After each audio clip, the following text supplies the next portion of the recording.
గాంధీ భవన్ లో కాంగ్రెస్ నేత రేవంత్ రెడ్డి మాట్లాడుతున్నారు. లైవ్ చూద్దాం.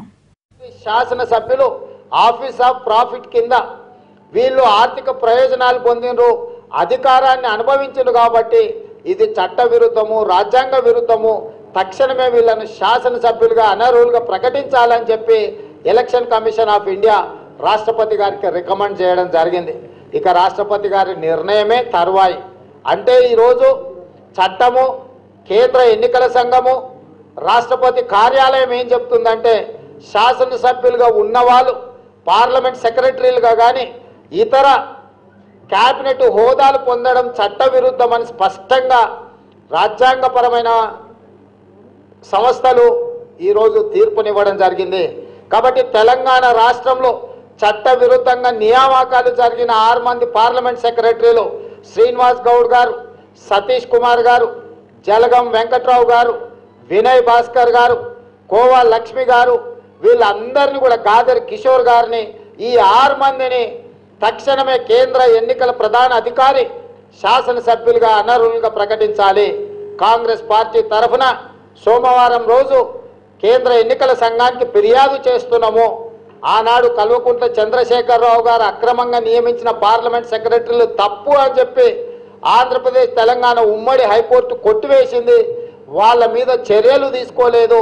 అదేవిధంగా వాళ్ళు అక్రమంగా పొందిన లబ్ధి ఏదైతే ఉన్నదో వాటిని రాష్ట్ర ప్రభుత్వం రాబట్టలేదు. కాబట్టి తక్షణమే రాష్ట్ర ప్రభుత్వానికి ఆదేశాలు ఇచ్చి వాళ్ళు అక్రమంగా పొందిన లబ్ధిని మొత్తాన్ని రెవెన్యూ రికవరీ యాక్ట్ కింద రాబట్టాలి.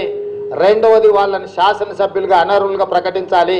వీళ్ళే కాదు, ఇంకా 21 మందికి అక్రమంగా చంద్రశేఖరరావు గారు చట్ట విరుద్ధంగా హోదాలు కల్పించి ప్రభుత్వ ఆదాయానికి నష్టం కలిగిస్తున్నాడు, ప్రభుత్వ ధనాన్ని దుర్వినియోగం చేస్తున్నాడు.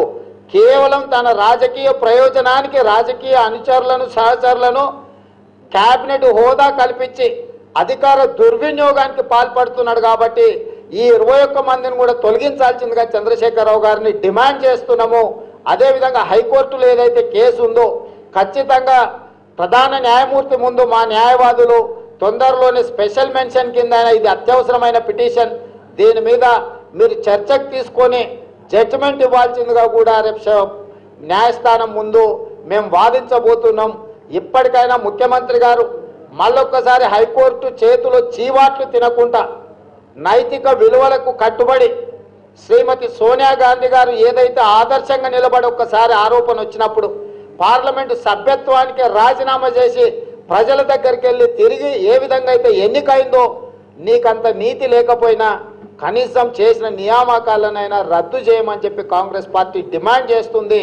ఇవాళ కాంగ్రెస్ పార్టీ కేంద్ర ఎన్నికల సంఘానికి ఈ 6 మంది శాసనసభ్యులను అనర్హులుగా ప్రకటించండి అని ఫిర్యాదు చేయబోతుంది. రెండవది ముఖ్యమంత్రి గారికి కూడా ఈ వేదిక మీద నుంచి విజ్ఞప్తి చేస్తున్నాం, మీరు ఇంకా 21 మందిని అదనంగా క్యాబినెట్ హోదా ఇచ్చి ప్రభుత్వ ఖజానాకు గండి కొడుతున్నారు. తక్షణమే వాళ్ళని తొలగించాల్సిందిగా కాంగ్రెస్ పార్టీ డిమాండ్ చేస్తుంది. ఒకవేళ ముఖ్యమంత్రి గారు ఆ చర్యలకు పాల్పడకపోతే ఖచ్చితంగా న్యాయస్థానం ఉంది ప్రభుత్వం మీద పోరాటం చేసి ఈ అక్రమ లబ్ధిదారులందరి మీద కూడా చర్యలు తీసుకునే విధంగా మా పోరాటం ఉంటుందని చెప్పి సందర్భంగా పాత్రికేయ మిత్రులకు మేము విజ్ఞప్తి చేస్తున్నాం. కేటుగాళ్లు రూట్ మార్చుతున్నారు. ఎవ్వరికీ అనుమానం రాకుండా ఉండడానికి హైఫై వేషాలు వేస్తున్నారు. తాజాగా డాక్టర్ వేషంలో వచ్చిన ఒక దొంగ ఆసుపత్రిలో పేషెంట్లను బురిడీ కొట్టించి 50 గ్రాముల బంగారంతో ఉడాయించాడు. తిరుపతి గోపి మాధవి ఆసుపత్రిలో ఘటన చోటు చేసుకుంది. గుడిమల్లంకు చెందిన కాటూరి ఉదయ్ కుమార్ భార్య ట్యూబెక్టమీ ఆపరేషన్ కోసమని ఆసుపత్రికి వచ్చింది. ఆసుపత్రి సిబ్బంది ఆమెను ట్రీట్మెంట్ కోసం గదిలోకి తీసుకువెళ్లారు. ఇంతలో డాక్టర్ నంటూ ట్రీట్మెంట్ గదిలోకి వచ్చిన ఆగంతకుడు పేషెంట్ మెడలోని బంగారు గొలుసు తీసుకుని చక్కగా వెళ్లిపోయాడు. ఘటనపై కేసు నమోదు చేసిన పోలీసులు ఆసుపత్రి సీసీటీవీ ఫుటేజ్ ని పరిశీలిస్తున్నారు. Shirdi to Visakha long journey. AC కోచ్లలో ఏసీ లేదు, బయట నుంచి గాలి రాదు. దీంతో ప్రయాణికులకు చిర్రెత్తుకొచ్చింది. తక్షణం ఏసీ బాగు చేయించాలని రైల్వే సిబ్బందిని కోరారు. చేస్తామంటూనే సిబ్బంది ఏసీ సమస్యను ఏమాత్రం పట్టించుకోలేదు. దీంతో ఖాజీపేట జంక్షన్ దగ్గర ప్రయాణికులు ఆందోళనకు దిగారు. ఏసీ రిపేర్ చేయించకుండానే రైలు ముందుకు వెళుతుంటే చైన్ లాగి రైలు ఆపేశారు. అక్కడే రైల్వే అధికారులతో వాగ్వాదానికి దిగారు. షిరిడీ నుంచి విశాఖ వస్తున్న రైల్లో ఈ ఘటన చోటు చేసుకుంది. ఆయనకి అప్పటి నుంచి మార్చలేదా మరి చేశాడు పోతుంది చెప్పంటే ఇది కంప్లైంట్ బోగి అని అతను యాక్సెప్ట్ చేశాడు ఎలాగో తెలీదు. కంప్లైంట్ యాక్చువల్గా ఇది కంప్లైంట్ బోగి ట్రిప్ అవుతుంది.